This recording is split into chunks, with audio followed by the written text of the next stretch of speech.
마지막 설교가 됩니다. 뭐든지 마지막 결론을 잘 들으면은 전에 듣지 않았더라도 대충 갈라디아서가 이렇게 흘러왔구나 하는 것을 알 수가 있습니다. 오늘 16번째 갈라디아서 제목은 육체 모양과 예수의 흔적이라고 하는 제목으로 말씀을 드리려고 합니다. 먼저 육체 모양은 두말할 것 없이 몸에 할례를 한 사람들을 지칭하는 것이고, 예수의 흔적이란 바로 사도 바울이 그리스도와 함께 복음을 전하면서 고난받은 그런 흔적을 의미하는 것입니다.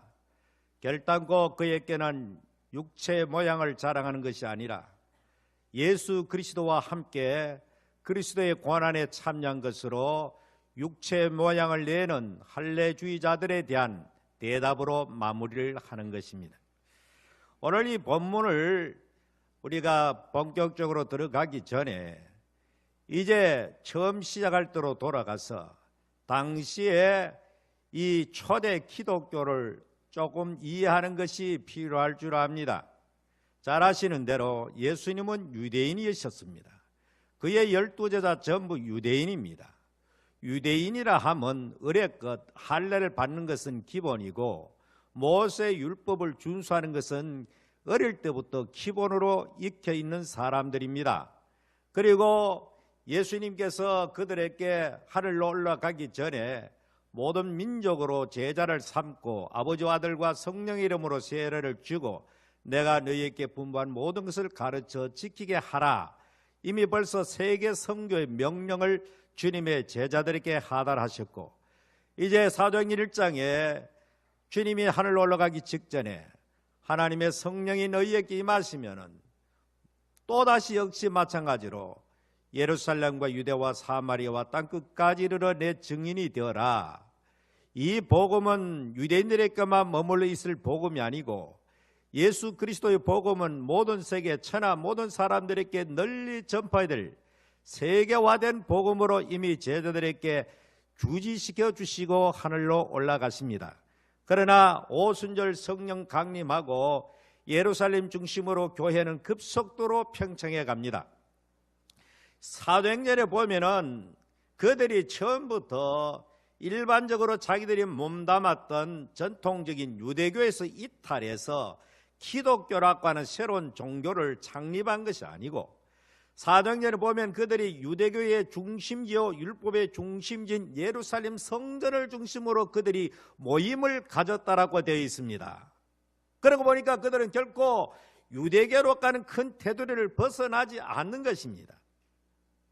잘 아는 대로 유대교회는 이미 벌써 사두개파, 바리새파, 젤로파, 에스네파라고 하는 크게 4가지 세력으로 분파되어 있습니다. 같은 유대교지만은 상당히 이질적이고 이념적으로 성향적으로 다른 부류들이 함께 있었던 큰 유대교의 테두리 아래, 그러다 보니까 이 사람들도 처음부터 새로운 종교를 창립하는 것이 아니고 예수 그리스도를 따르는 이름하여 나사렛파라고 하는 그 여러 분파 중에 한 분파처럼 그들의 모임을 가지고 있었던 것입니다.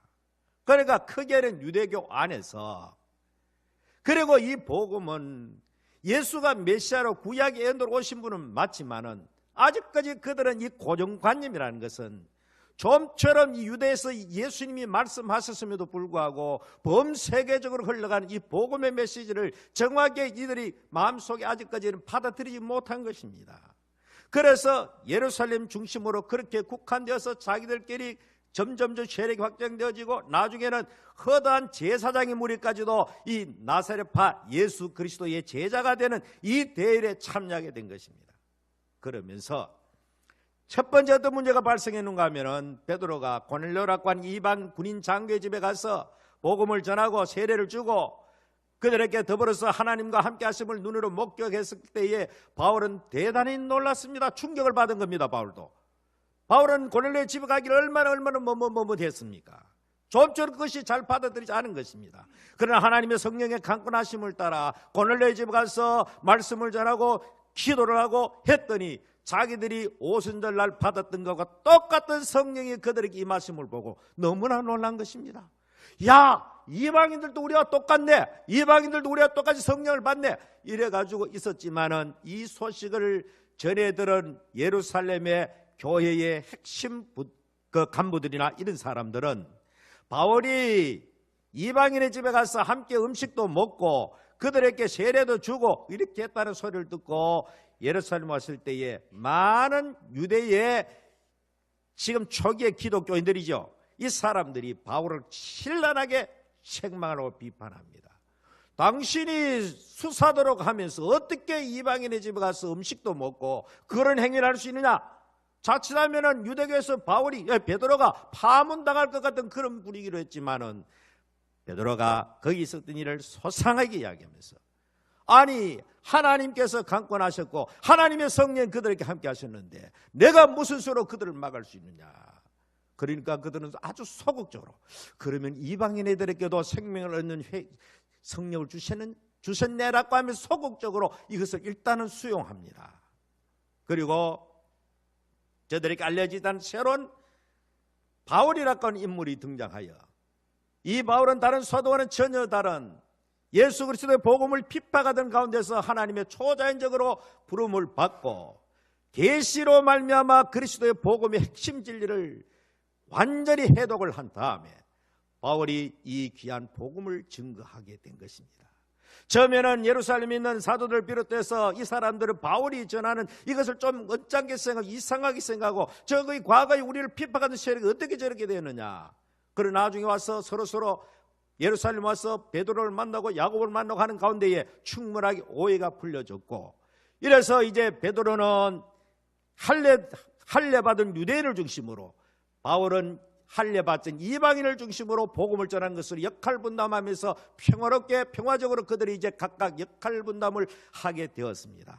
그런데 놀랍게도 바울이 가는 곳마다 이방인들이 주님께로 돌아오는 숫자가, 생각해 보십시오. 유대인들이 많습니까? 이방인들이 많습니까? 당시에 로마 제국 전역에 걸쳐서 적어도 로마 제국 전체 인구가 유대인 인구는 소수에 불과하지요. 그러니까 바울이 가는 곳마다 소아시 일대를 다니면서 수많은 교회들이 생겨지고 수많은 이방인들이 주님께로 돌아오는 놀라운 역사가 일어나게 됩니다. 유대인 기독교인 해봐야 얼마 되겠습니까, 숫자가. 그러다 보니까 원래 이방인들이 복음을 듣고 자기와 똑같이 된다고 하는 사람들에 대해서 별로 편찮게 생각하는 이런 사람들이 많이 있었던 것입니다, 유대교회 안에. 그래서 이제 몰래 이 안디옥 교회로 사람들이 침투해 가서 너희들이 어떻게 이렇게 이방인과 함께 음식을 먹고 뭐 어떻게 저떻게 하느냐, 또 그렇게 그들에게 할례도 받아야 된다는 이런 말을 전할 때에 혼선이 생깁니다. 이건 사도행전에 나오는 이야기입니다. 그래서 일단 예루살렘 공회가 다시 모입니다. 모여가지고 이방인들이 돌아올 때에 할례를 받아야 되느냐 말아야 되느냐, 이런 논쟁 끝에 결국 그 당시에 바울이 강력하게 그 문제를 제기함으로 당시에 예루살렘 교회의 수장이었던 예수님의 동생 야고보가 마지막 결론을 내립니다. 이방인에게는 이런 것 더 이상 할례 받는 걸 강요하지 말아라. 그저 우상 숭배와 음행과 목매어 죽인 것을 먹는 것, 이런 것 몇 가지만 금하고 그들이 이방인들이 예수님의 복음을 받고 세례를 받고 하는 것에 대해서 아무런 이상이 없다. 그들에게 구체적으로 우리가 과거에 받은 할례를 받지 않아도 된다고 공식 결의를 했습니다. 그러나 당시 이 공식 결의조차도 굉장히 언짢게 생각하는 극단적인 유대주의자, 다시 말하면 그 안에서도, 예루살렘 교회 안에도 한마디로 유대 기득권자 바울이 하는 그 이방인에게 이제는 모세가 제려준 율법은 이제는 너희들이 다 해방되었다, 할례를 안 받아도 된다, 이제는 모든 자유다라고 하는 자유의 복음을 전하는, 이것을 눈에 가시처럼 생각하는 예루살렘 교회에 한 강경 기독권 세력이 있었던 것입니다. 그래서 이 사람들이 여기 성경 갈라디아 2장 4절에 보면 이런 말씀이 나옵니다. 이는 가만히 들어온 거짓 형제들 때문이라. 다시 말하면 몰래 침투한 거짓 형제들. 그러니까 예루살렘 공에서 공식적으로 이방인들이 예수 믿고 할례 안 받았는 결정했음에도 불구하고 이 결정에 대해서 불만 여기던 유대 강경파, 이 사람들이 몰래, 사도들 몰래 비공식적으로 바울이 세운 곳곳마다 들어와서 너희들이 바울이 전한 그 복음 가지고는 부족하다, 너희들이 적어도 예수를 믿는 건 좋은데 그러나 너희들도 우리들처럼 할례를 받지 아니하면 온전한 그리스도인이 될 수 없다. 그렇게 한 것이 바로 이 몰래 들어온. 그래서 오늘날 또 이단들을 가르쳐 말할 때는 보통 몰래 들어온 자, 침투한 자, 바로 이런 사람들이 갈라디 교회에 바울이 떠난 다음에 이 사람들이 몰래 들어와서 그동안에 그렇게 복음을 받고 열심을 다하여 성령에 충만하고 사랑으로 넘치던 그 교회가 일순간에 그만 이 몰래 들어온 거짓 형제들에 의해 가지고 속아 넘어간 것입니다. 이것이 이 교회의 본질적인 문제였습니다. 원래 이 갈라디 교회는 바울이 복음을 전했을 때 얼마나 그 복음 앞에 감격하고 기쁨으로 주님을 섬기고 오직 예수 그리스도로 말미암는 믿음으로 얻게 된 이 귀한 도 앞에 십자가 연회를 통해서 성령의 충만함을 경험했고 성령으로 말미암는 사랑에 이제부터는 전혀 다른 이때까지와는 차원이 다른 새로운 삶의 윤리, 다시 말하면 성령을 따라 나타나는 사랑의 윤리로 그들의 교회 안에 사랑으로 충만한 그런 아름다운 공동체를 이루고 있었는데 바울이 없는 틈을 타서 바로 그렇게 너희들이 이것 지금까지 한 거 다 좋은데 그러나 거기에 부족한 것이 있다. 바로 할례를 받고 그리고 또 이때까지 유대인들이 지키는 절기도 지키고 음식 먹는데 몇 가지 규례를 너희들이 지키지 않으면 안 된다. 이렇게 말하니까 이때까지 잘 달려던 사람이 자기들의 지도자 스승은 이제 멀리 가버렸고 이제 이 사람들이 와서 말하니까 더 솔깃하게 들려지고 더 그럴듯하게 들려가지고 그들이 받아들이게 됩니다. 그것도 오늘 이 성경 말씀에 보니까 억지로 그랬습니다. 억지로. 오늘 이 성경에 보면은 육체의 모양을 내려 하는 자들로부터 말씀이 시작됩니다. 그리고 11절 말씀에는 이 말씀을 잠시 해석한다면 내 손으로 너희에게 이렇게 큰 글자로 쓴 것을 보라. 이것을 볼 때 바울은 그때 나이도 많고 눈이 침침한 사람입니다. 바울은 1세기 안질로 고생했다는 것이 모든 주석가들의 공통된 결의인데 그러다 보니까 몸도 쇠약하고 눈도 침침하다 보니까 주로 옥중에 서시를 쓴다는 성경을 기록할 때에 대필자들이 옆에서 기록을 한 것입니다. 바울이 불러준 것을 구술한 행태로 하다가 그러나 끝까지 그렇게 해버리면 이것이 위조된지를 알 수가 없잖아요. 그래서 마지막 부분에 가서 오늘 이 성경은 내 손으로 너희에게 이렇게 큰 글자를 보라. 바울 자신 눈이 어둡기 때문에 글자가 다른 사람 달리 글자를 크게 쓰이는 겁니다. 크게 쓰는 이거는 바울의 서신이 맞구나. 자동적으로 사람들이 알 수 있도록 바울의 사인 비슷한 것으로 마무리를 하는 것입니다. 이해가 되십니까? 이 결론 부분은 바울이 지금까지 대필을 하다가 이제부터는 바울의 친필 글자를 바울이 눈이 좀 침침 어둡기 때문에 글자를 크게 쓰면서 이거는 분명하게 내 바울의 글이 맞다. 1장부터 5장까지 전부 다 바울의 하나님의 말씀이 맞다는 것을 확증하기 위해서 큰 글자로 이제 서신을 마무리하게 되었다. 그런 이야기입니다. 자, 그러면은 육체의 모양을 내려하는 유대 율법주의자들이 어떤 사람인가? 오늘 성경에 보는 대로 억지로 너희에게 할례를 받게 한다. 이것이 바로 율법주의라는 것입니다. 억지라는 것이 거기에 첫 번째로 등장합니다. 오늘 우리의 신앙은 적어도 복음을 받고 성령으로 받는 이 신앙은 억지가 아닙니다. 모든 신앙에 우리는 하나님의 은혜에 감사해서 스스로 하나님 앞에 들어지는 기쁨으로 즐거움으로 자원하여 들어지는 그런 신앙의 생태이지 억지로 비동적으로 강제적으로 율법적으로 하는 것은 결단코 이것은 오늘날 은혜의 믿음을 따라하는 신앙이 아닌 것입니다. 전부터 이 사람들이 할례를 받을 때 억지로 할례를 받겠다. 이 거짓 형제들이 와서 억지로 그들에게 할례를 강요했던 것입니다. 오늘도 만일의 경우에 교회가 하나님의 은혜를 통해서 복음을 하지 않으면 아무리 좋은 것이라도 억지로 강요해서 한다는 것은 이것은 진정한 참된 복음의 가치를 훼손시키는 행위인 것입니다. 오늘날 한국교회는 수많은 많은 일들이 억지로 그렇게 되는 경우가 너무나 많다는 것입니다. 오늘 우리 강북 성석의 모든 성도들은 하나님의 은혜로 구원을 받았고 성령으로 말미암아 하나님의 사람이 되었다면 앞으로는 모든 일에 즐거움으로 기쁨으로 자원해서 주님의 일에 참여하는 여러분 되시기를 바랍니다. 억지로 마지못해서 무슨 군대에서 강제로 사역으로 동원되듯이 이렇게 하는 것은 결단코 참된 그리스도의 자세가 아니다는 것입니다. 그리고 그 다음에 할례를 받게 하면 그들이 그리스도의 십자가로 말미암아 박해를 면하려 할 뿐이라. 다시 말하면 이들이 이방인 그리스도인들에게 억지로 할례를 받게 하는 이유는 당시 아직까지 유대인들, 다시 말하면 예수의 제자로 넘어오지 않는 광의적으로 유대인들 전통적 유대인들에 의해 가지고 이 할례를 거부하는 바울에 대한 것은 대단히 대대적인 박해운동이 곳곳마다 벌써 벌어졌기 때문에 이 사람들도 할례를 부정하면은 박해를 받기 때문에 한마디로 이것은 타협주의입니다. 박해를 피하기 위해서 일제시대에 신사참배가 죄인 것이 명백함에도 불구하고 일제 그 무시무시한 칼날을 피해서 그 감시와 탄압을 피해서 신사참배하는 것은 우상숭배가 아니고 마땅히 일본 제국의 신민으로서 마땅히 해야 될 일이다라고 신사참배를 결정한 이유를 밝힌 것입니다. 이것이야말로 타협인 것입니다. 박해를 피하기 위하여 타협한 것이 바로 일제시대의 신사참배의 결정이었다면 이 당시에 초기 기독교가 이와 같이 할례를 갖다가 이렇게 적극적으로 강요한 이유는 만일에 할례 없이도 구원을 받는다, 모세 율법이 이제 폐지되었다라고 이렇게 하면은 전통적인 유대인들에서 박해를 받기 때문에 이것을 피하고자 이런 거짓 그리스도인들이 나타나서 갈라디아 교회 성도들에게 이런 가르침을 가르치게 되었다, 그 말입니다. 오늘 우리는 이 세상에 박해가 들어서 타협하는 건 신앙이 아닙니다.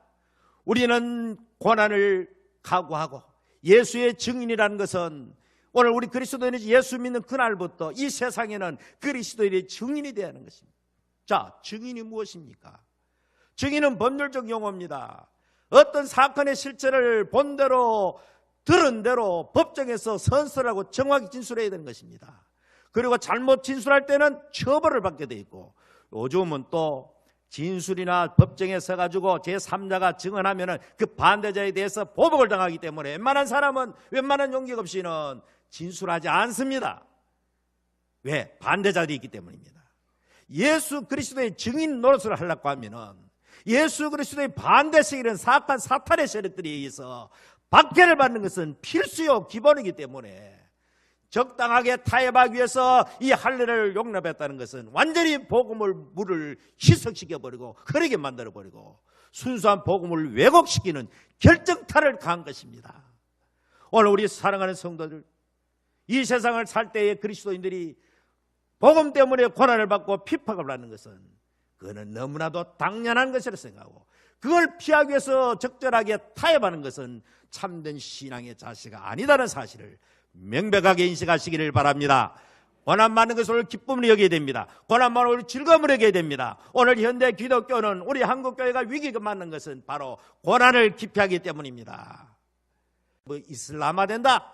왜? 과거에는 기독교가 초기에는 예수 믿고 복음 전하다가 죽는 것을 지상의 영광으로 생각하고 그렇게 수식한 로마 제국이 복음 앞에 무너졌는데, 현대 기독교는 완전히 웰빙 기독교로 전락돼가지고 이제는 예수 때문에 고난받는 것을 전부 다 기피하기 때문에 이제는 자기들은 알라를 위해서 죽는 것, 숭배당하는 것 아무 거리낌 없이 서슴없이 그들을 하기 때문에 자연적으로 앞으로 미래의 세계는 이슬람화된다고 오늘 기독교의 잘못된 것을 그들이 그렇게 말하는 것입니다. 기독교는 고난과 함께 자라왔고 예수 그리스도가 고난을 몸소 실천하셨고, 누구든지 나를 따라오려거든 자기를 부인하고 자기 십자가를 지라는 것은 고난을 각오하라는 것입니다. 예수 믿는 성도는 예수 믿는 그날부터 예수님 때문에, 진리 때문에 고난받는 것은 당연한 일로 여겨야 되는 것입니다. 이거를 피하기 위해서 적절하게 타협하는 것은 오늘 한국교회가 얼마나 타협주의로 가는지 모릅니다. 타협주의는 처음에는 그렇다 가지만은 결과적으로 타협주의는 전체를 침몰시켜버린 것입니다. 오늘 우리 교회는 정말 순수한 복음으로 돌아가는 운동이 우리 교회부터 일어나야 할 것입니다. 이제는 성경적인 복음, 이제는 정말로 주님이 우리에게 가르쳐 주신 그 오리지널 복음의 핵심 가치로 들어가서 우리들이 신앙생활을 해야 된다는 것입니다. 그리고 그 다음에 세 번째로 이 육체의 모형을 예를 하는 사람들은 어떤 사람이었던가? 여기 성경에 보니까 13절에 할례를 받은 그들이라도 스스로 율법은 지키지 아니하고, 여기 중요한 포인트가 있습니다. 이 사람들은 율법의 진짜 중요한 가치는 지키지 않았다는 것입니다. 얼른 보기에 그럴듯해 보이는 할례 받는 것, 그 다음에 절기를 지키는 것, 그 다음에 음식 먹을 때 음식의 어떤 그 종류를 갖다가 엄격하게 지키는 것, 요 몇 가지를 가지고 한마디로 말해서 모양만 그럴듯하겠지 실질적으로 요즘 문이 말하잖아요. 문이만 유대 중심의 기독교인으로 변질했지 실질적으로 율법이 추구하는 가장 중요한 가치인 율법 자체는 지키지 않았다는 것입니다. 우리가 지금까지 잘못된 생각이 어떤 생각이냐면 이 갈라디아 교회가 유대 율법주의에 가지고 할례도 받고 또 여러 가지도 하면서 철저하게 이웃을 사랑하라는 율법의 근본 정신을 지킨 것을 생각하지만 절대로 아닙니다. 몇 가지 눈에 보이는 것, 그것을 통해 가지고 마치 다른 것은 면죄부가 되듯이 그렇게 했다는 겁니다. 이해가 됐습니까? 할례를 받고 몇 가지 절기를 지키고 그 다음에 음식 문제를 예수 믿는 사람으로서 구별되게 유대의 어떤 전통 율법 따라 하면은 그러면은 이것이 중요한 것이 아니고 다른 더 중요한 율법의 가치인 수많은 주님의 계명인 율법의 근본 결론이 뭡니까? 율법도 위로 하나님 사랑, 아래 이웃 사랑 아닙니까? 모든 수많은 율법의 계명들은 전부 그것으로 기결되어 있는데 이들은 몇 가지 이것을 통해 커버를 하면서 나머지는 면제해버린 것입니다. 한마디로 요약한다면 이들은 위선된 기독교인이었다 그 말입니다. 율법을 가장하면서 할례를 받으면서 절기를 지키면서 나머지는 적당하게 희석시켜버리는 하지도 않는 바울이 그렇게 경고했던 경건의 모양은 있으나 경건의 능력은 상실한 무늬만 기독교인이 실질적으로 아무 알맹이가 없는 만일의 경우에 오늘 우리는 할례와는 관계없는 사람들이기 때문에 우리 한국 교회로 꼭 꼬집어서 말하기는 여러 가지로 제한이 있으나 꼭 그래도 말을 한다면은 예수를 믿고 처음에는 감사와 감격이 넘쳐가지고 순수한 사랑으로 주님을 섬기고 뜨겁게 하다가 어느덧 세월이 지나가면서 소위 말하는 그 신앙이 종교화되면 자인적으로 율법화로 되는 것입니다. 그리고 오랫동안 믿었기 때문에 전통적인 주일 성수를 하는 거, 11조 생활을 하는 거 이런 것은 오래 했기 때문에 기본적으로 잘합니다. 또 금요기도에 나오니까 나오는 거, 새벽기도에 잘 나오는 거 꼭 필요한 겁니다. 주일 성수 잘해야 되죠.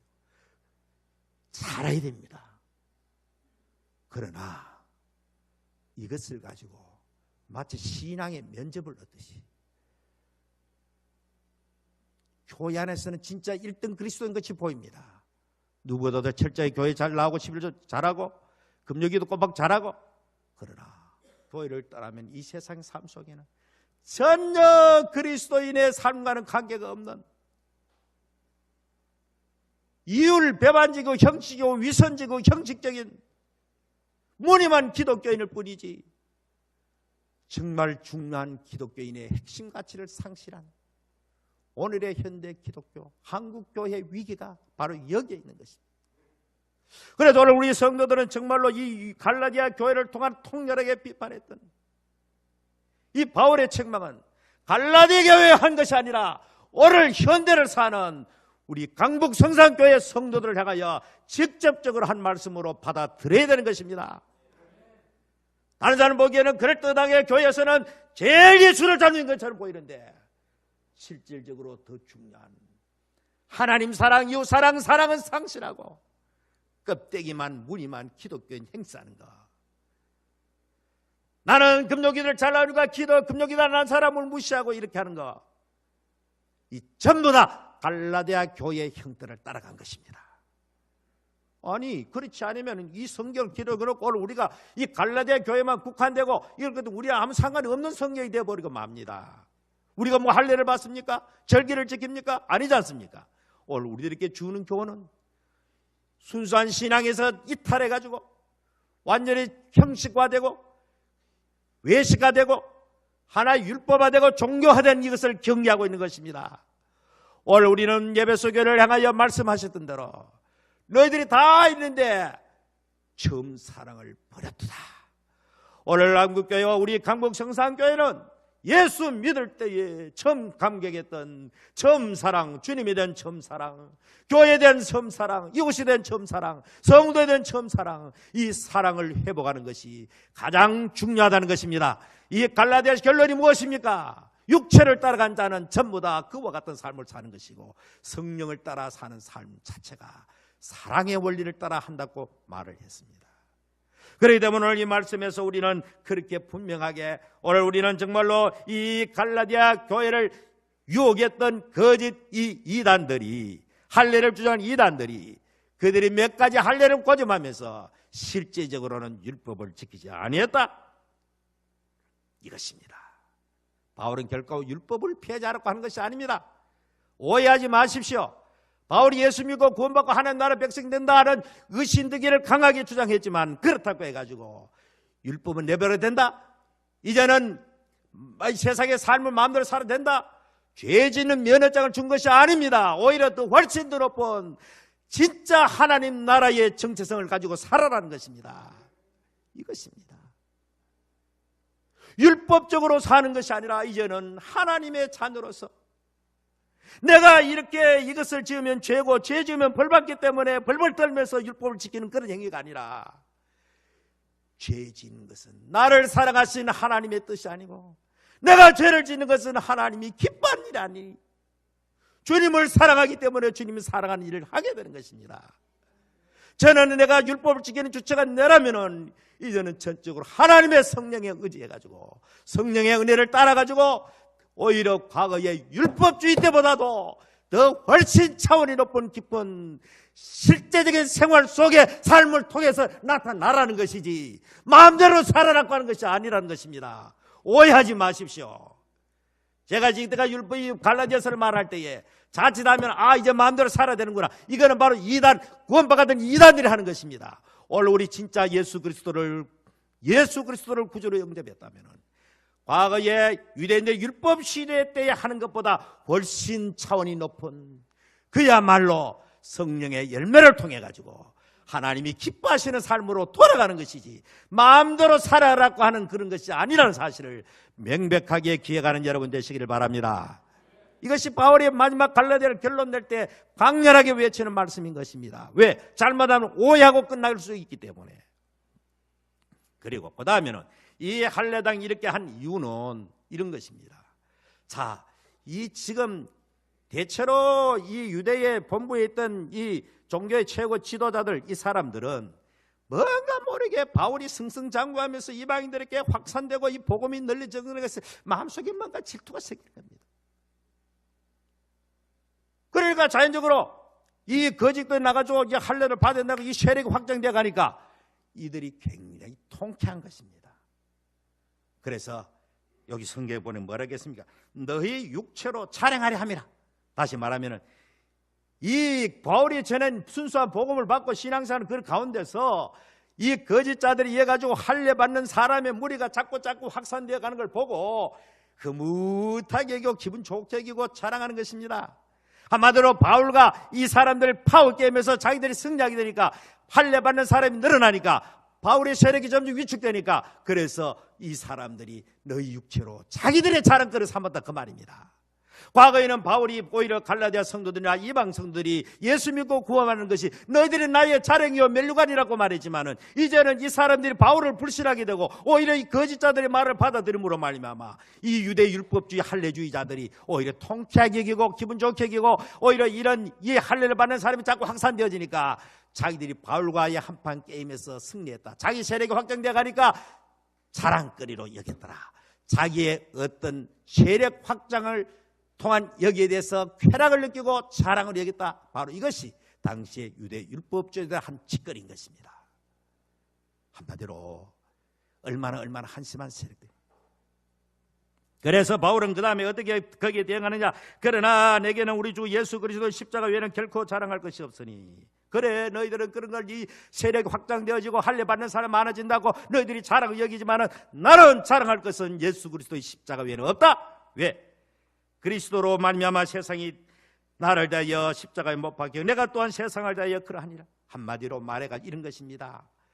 여러분, 국가가 외교를 하다가 외교를 단교할 때 서로 상호 간 국가에 대해서 단교를 선언해 버립니다.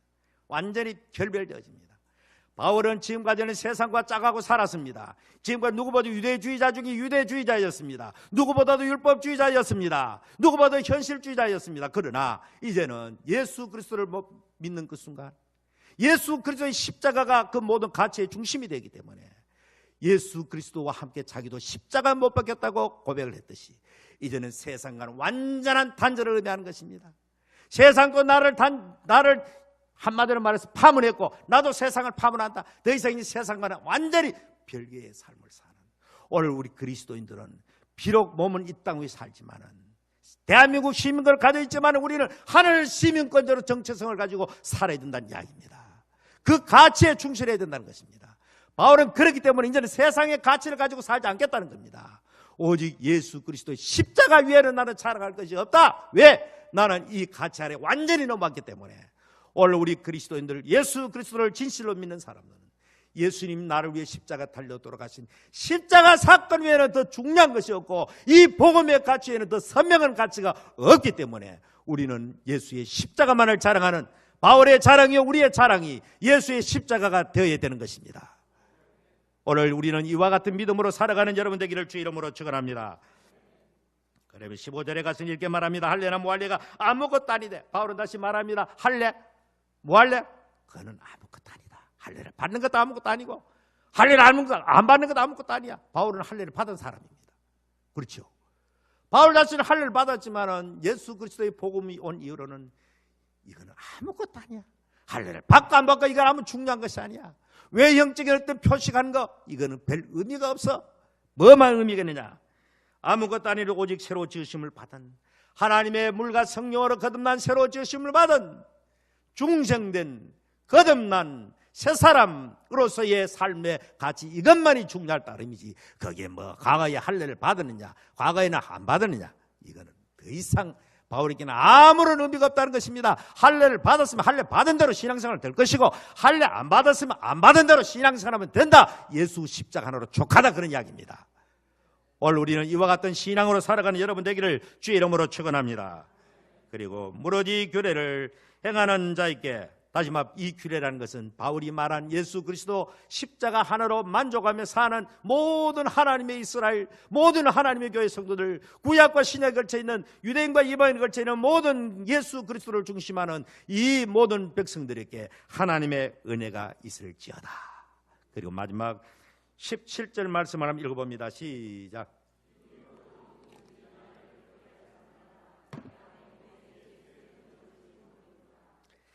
이후로는 누구든지 나를 괴롭게 하지 말라. 바울은 너무너무 스트레스를 많이 받은 거예요. 자기 개인적인 명예훼손은 되는 것은 둘째로 치고, 자기가 인격적으로 피폐당하는 이거는 둘째 치고, 자기를 불신하게 되었기 때문에 자기가 전한 복음까지 전부 다 땅바닥에 떨어지게 되었으니 이것 때문에 통분이 여기는 것입니다.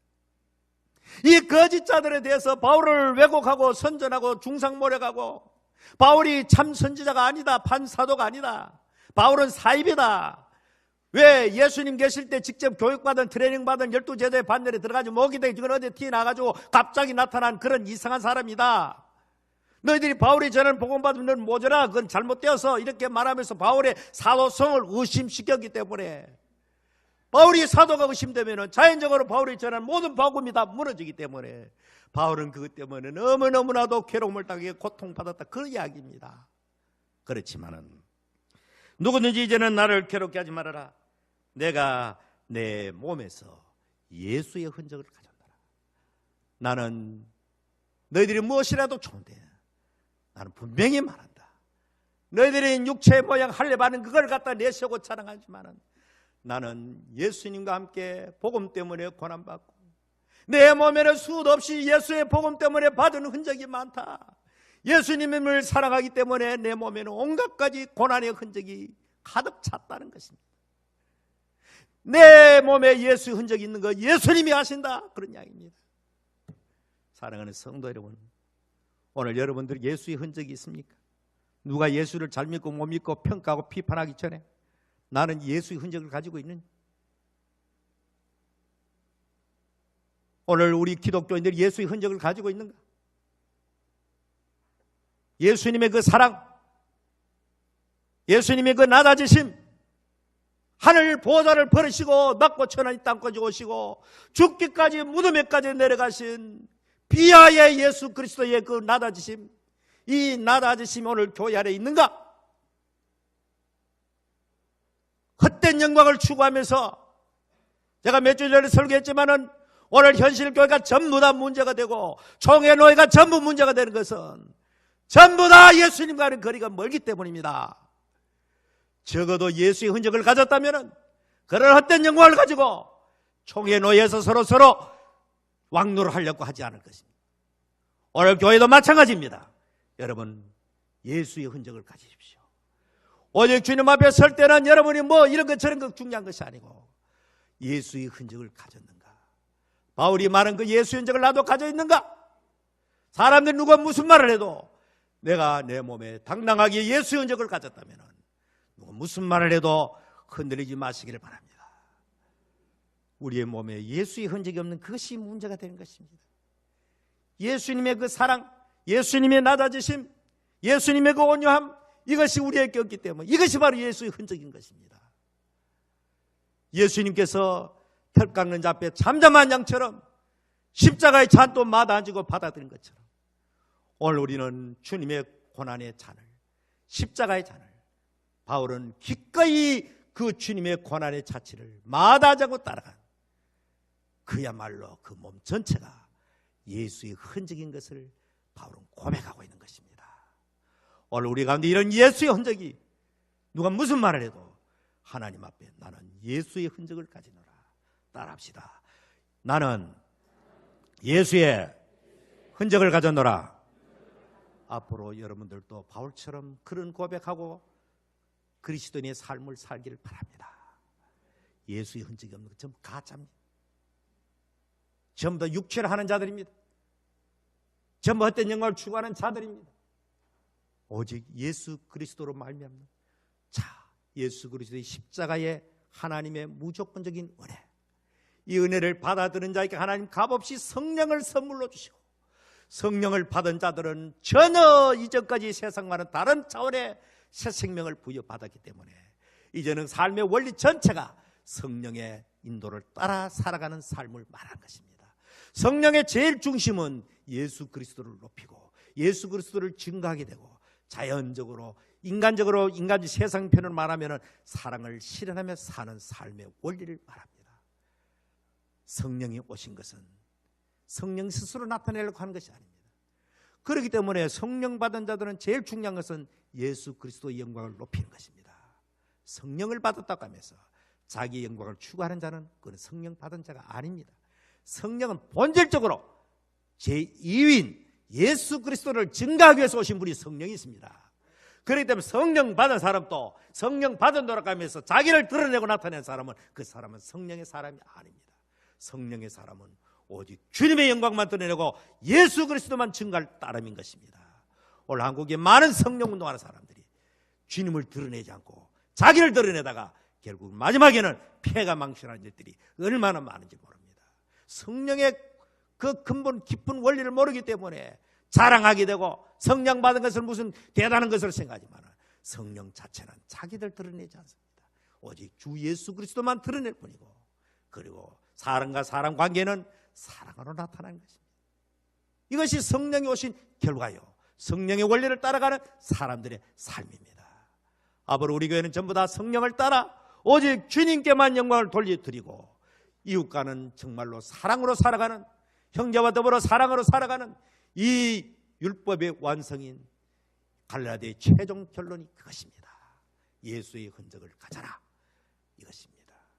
그러면서 마지막 결론을 바울은 그래도 갈라디아 성도들을 향해서 형제들아 우리 주 예수 그리스도의 은혜가 너희 심령에 있을지어다 축도로 마칩니다. 그러면 그렇게 바울을 속삭였던 그 갈라디아 성도들에게 그래도 그들에게 마지막으로 따뜻한 말로 예수 그리스도의 은혜가 너희와 함께 있을지어다.